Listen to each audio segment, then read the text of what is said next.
खुर्शीद साहब ये मानते हैं ना कि किसी मीडिएशन को हमें स्वीकार नहीं करना चाहिए, वही पुरानी पोजीशन हमको बरकरार रखनी चाहिए। हमारी पोजीशन रही है, तो आप मुझे मानने ना मानने की आवश्यकता नहीं है। ये हमारी पोजीशन रही है और ये पोजीशन होने के बावजूद आप ये ना भूलें कि इस पोजीशन के होने के बावजूद हम ताशकंद गए थे, क्योंकि ताशकंद में रूस ने हमको कुछ सहयोग दिया होगा और दिया था।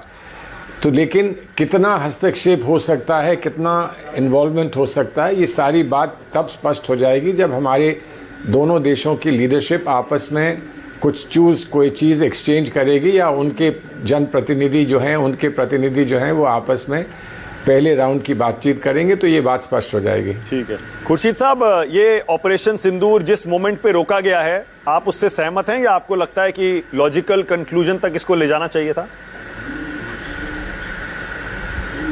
लॉजिकल कंक्लूजन हमको मालूम होता तो ले जाना चाहिए था, लेकिन लॉजिकल कंक्लूजन नहीं मालूम है।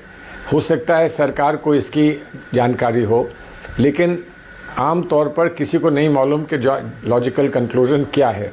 हम कहाँ तक हमको जाने की जो थी तत्काल आवश्यकता थी, कहाँ तक हम उसको और समय देकर समय सीमा के बाद हम उसको कर सकते थे, ये सारी बातें जो हैं ऑपरेशनल डिटेल्स हैं। इसको सार्वजनिक रूप से इस पर चर्चा नहीं होती। अगर जो सीनियर लीडर्स हैं पॉलिटिकल पार्टीज़ के, उनकी आपस में गोपनीय बातचीत होती है तो ये बात स्पष्ट हो जाएगी। ठीक है। अब खुर्शीद